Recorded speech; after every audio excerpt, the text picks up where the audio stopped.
Today I will start with Git and GitHub.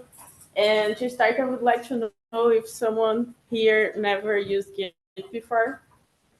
Okay, this presentation is perfectly for you. And I want to say again, because before a lot of people talk, so you may not remember, I'm an oceanographer and I'm a master's student. So I don't really care about being really good in Git. I just want you to follow it. And I'm not a specialist on Git also.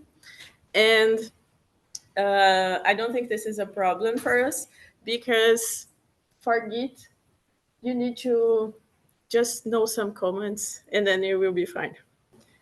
I believe you all lived this before. Like you have a project and it must be your final project, and then you have a new version of it because you figured out something was not so cool, and then you receive comments and then you do it again and again, and you have a lot of versions of your final project.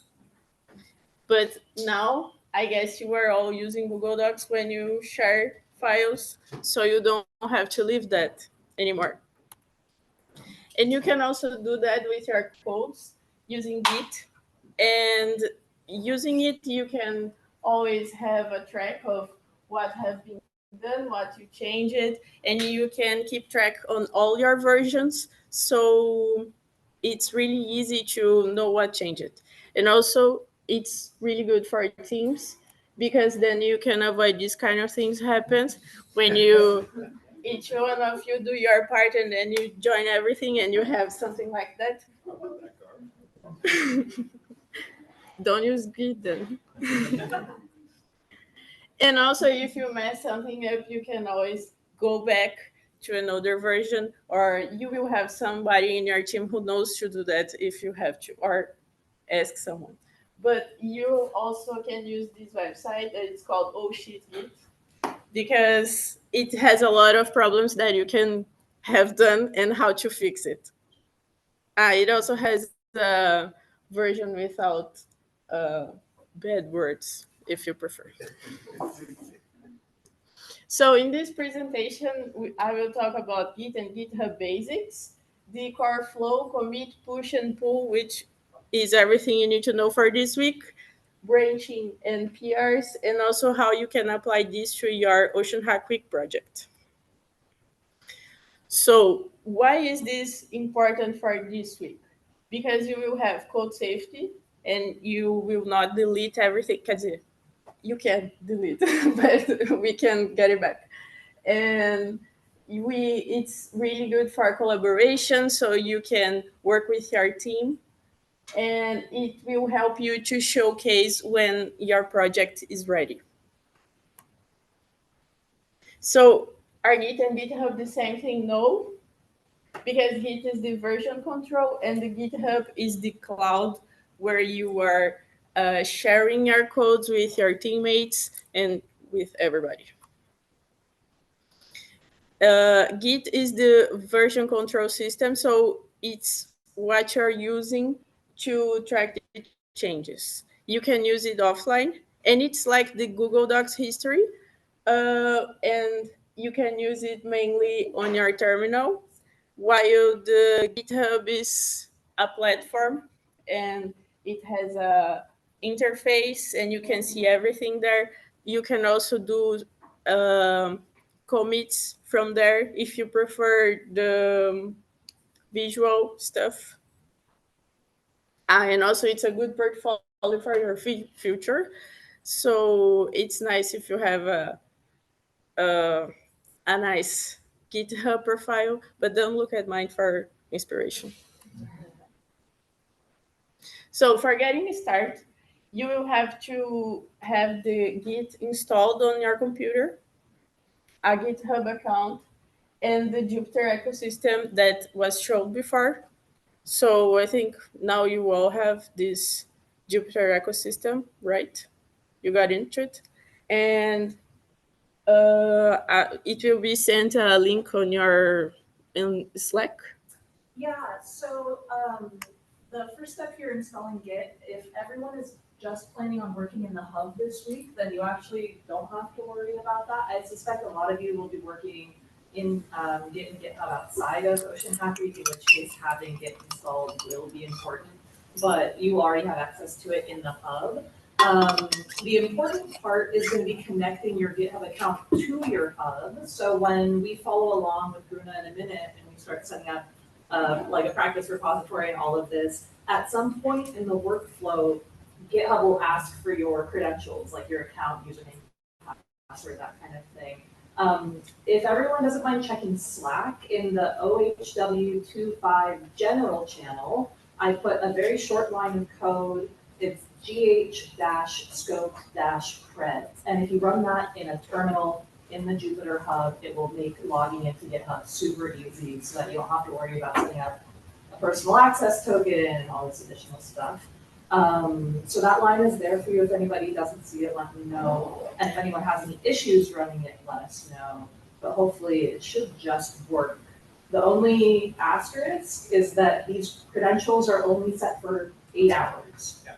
So in 8 hours, if you try doing a git push or git pull, you'll have to run the gh-scoped creds line again. And we're just doing this for safety precaution because this is a shared hub. This way your credentials aren't actually being stored in the cloud where everyone else could theoretically figure out how to access them.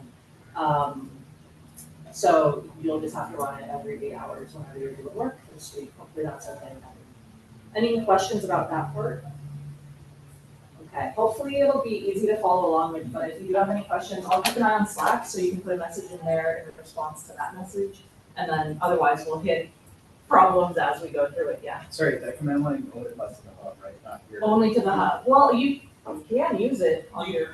You can use that command. There's other like gh off login is a great way to set up on your own computer. The scope credentials is specific to Jupyter hubs, not even all Jupyter hubs. But as they are cloud resources, there's ways that admins can tunnel into other machines or their containers that can have some visibility across pods. Is to limit the blast radius, how much trouble can happen by making those tokens relatively short-lived. And there's a lot of, I didn't see much in this group, but there have been folks in other organizations where they're not even allowed to generate long-lived tokens for their account. And so 8 hours gives them a day's worth of work before they have to do it again. Any other questions? Fabulous. So let's create a new repo, which is a folder in GitHub. I put some screenshots here because I think it will be easier to see, but I can go in with you in the GitHub. So yeah, I think I will do that. You can go to your GitHub page and click on new repository.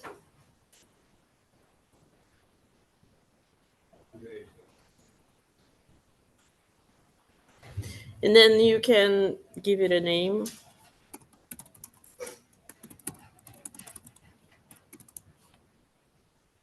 A description if you want. And you should we use the OceanHackWeek template already or not? Oh, if everybody has access to the OceanHackWeek template, then I say go for it. It should just set up your repository with like a starting, directory and readme. This repository is the one we are using for your final projects. So if you have access, you can create using this template already. Does everybody has access? Okay, so let's go without it for now. No template. And then, yeah, you can add the README file and then create the repository. So it should look something like this. Is everybody following?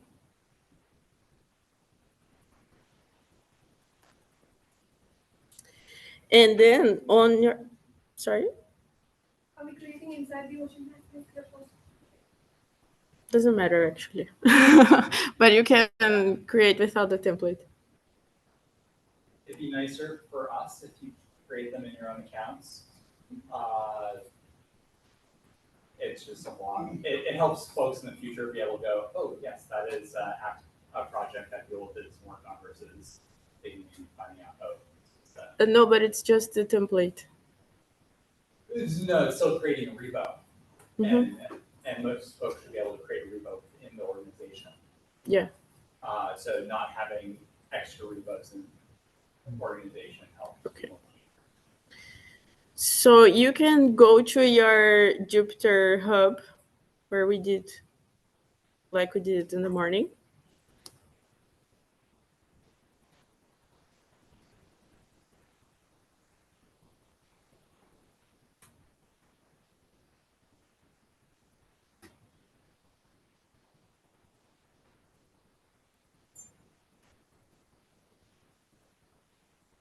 And then go to terminal.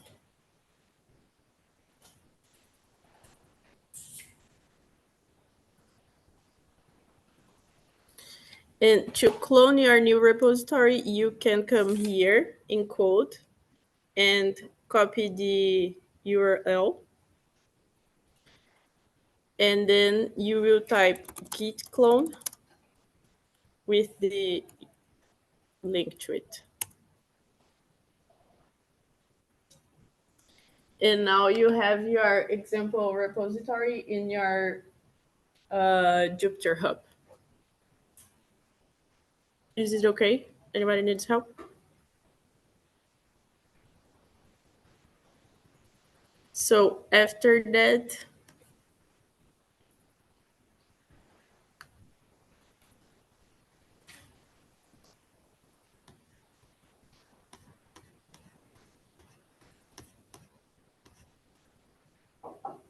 you can go in, sorry.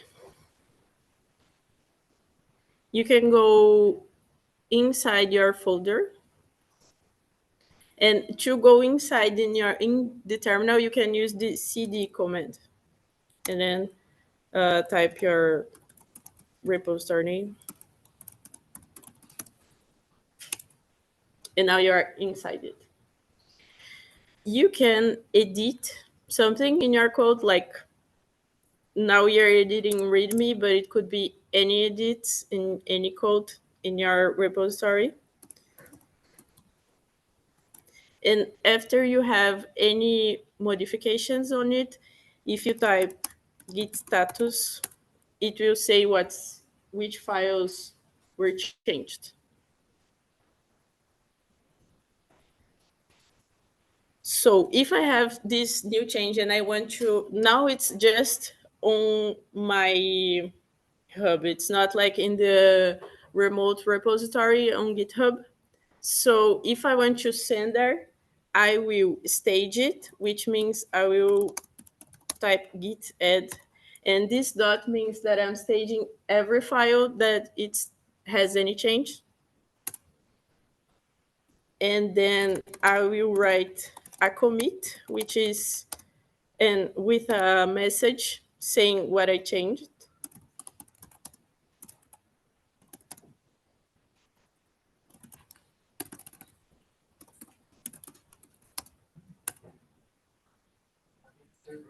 Yes.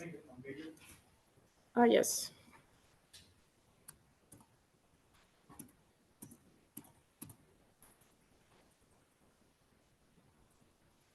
Is it enough? And then we can use what they were talking before about this authentication, the GH scoped creds.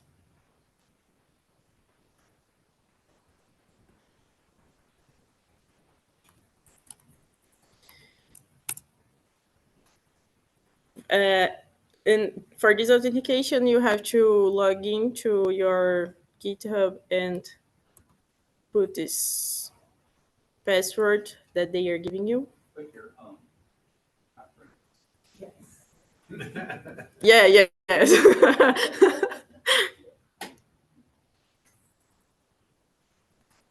And this will authorize me for this amount of time. And now I can keep going with my push. I can, now I don't remember anymore what I did. So I'm pressing git stats again. And now I know that these files were changed and they are already staged. So I can push them. I can't. Why?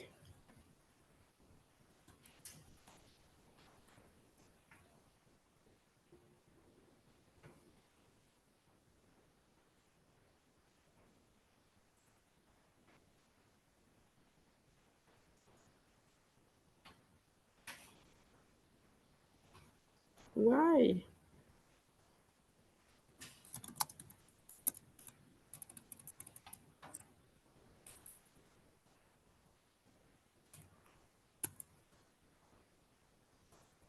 Does anybody know why this happening? Is this happening? Did you, when you did the authentication, did you do it on your personal account or did you do it on an organization? No, I just have this one. Did it work for you guys?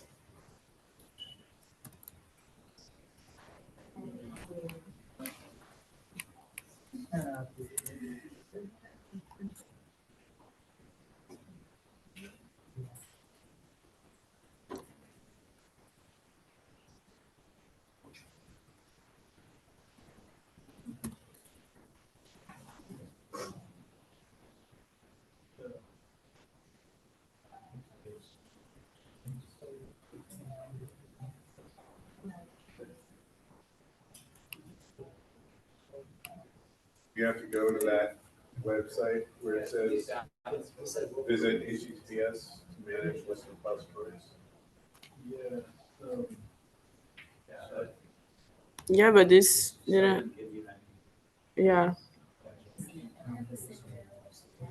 You have the same error?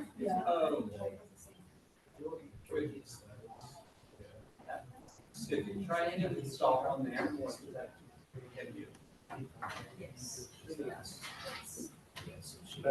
Yeah. Click on yours. Right, this is. Yes, CPU's changed. There you go.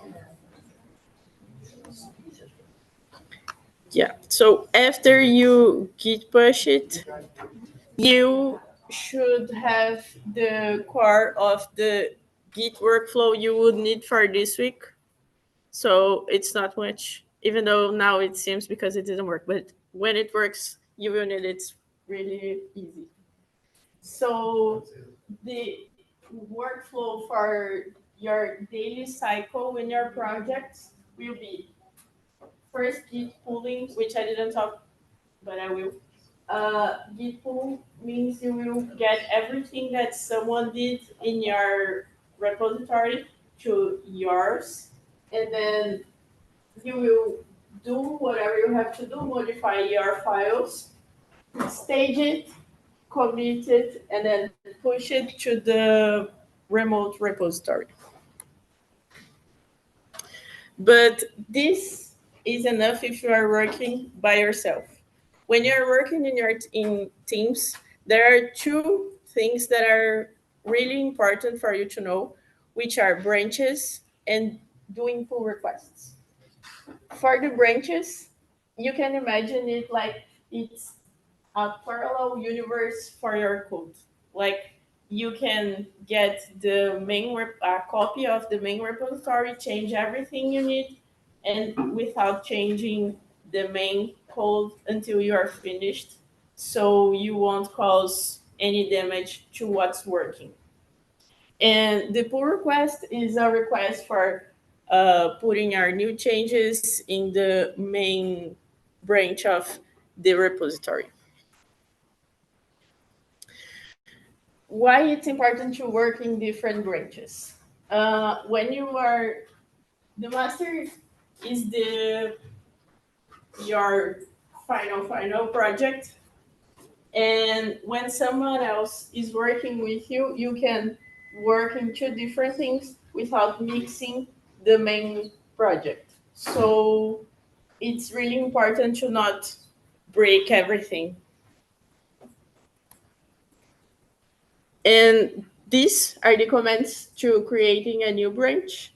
You will check out to the main, which is the important branch where is everything. And then you pull everything that you have there to update the version you have for the main. And then you will be checked out to a new branch. And then you will work in this new branch. And after you do whatever you have to do, you can compare and create a pull request in GitHub. So you don't have to do that on the terminal. You can do it all in the interface of GitHub, pressing in this button. And then you can leave a description, do a title that explains what you did, and then create the pull request. And after that, someone in your team can see what you did, the differences, and then merge your pull request or ask for some changes or refuse it. And here I have some tips and best practice. It's really nice if you commit often. Like if you are doing a lot of changes in your branch, it's important to commit a lot of times, especially because you can break something and then you can come back if you have commits. It's like the checking point in games.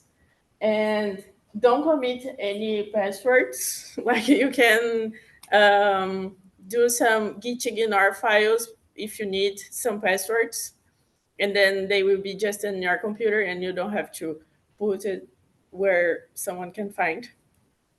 Use branches for all the features you have to do, and every time pull first. Like when you starting something, pull first, even if you think there is nothing new, pull, because it will avoid some conflicts later. And here are some recap for the git comments that I told you. And really, like, this is all you need for this week. Maybe something else, but then you will figure it out. But when I first started using it, I have this like in a txt file, and I was always opening and just copying what I needed. And you can do that. It's the easiest way to do. And this is it. Like you can do your first pull requests. Maybe not because we didn't figure it out yet, but you will soon. And this is it. Thank you for listening to my commit. It happens sometimes. It doesn't happen. You see it, but but this is it for now. Ask us if you need any question.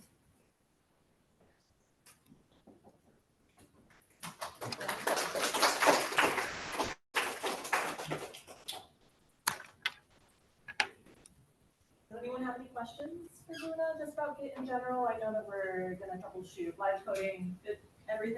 Things always break when we try to do live demos, so it's not a reflection of this presentation at all, but more a reflection of us changing commands last second that we haven't tested out before.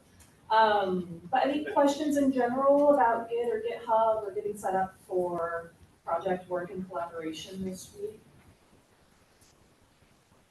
I will say in general, every group is going to have a Git and GitHub issue at some point, and that's A-okay. I literally put on my sticky note this morning that my goal for the week is to help teams with Git errors. So if you have a problem, if you come to me, you'll actually be helping me achieve my goal for OceanHackWeek 2025. My word of advice is definitely, like Bruna said, like commit often as much as you can.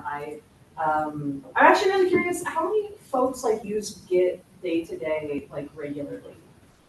Okay, quite a few. Everyone who didn't raise your hand, is it more like you've used it before, but you don't use it regularly, or any like very, very, very first time GitHub users? Yeah, awesome.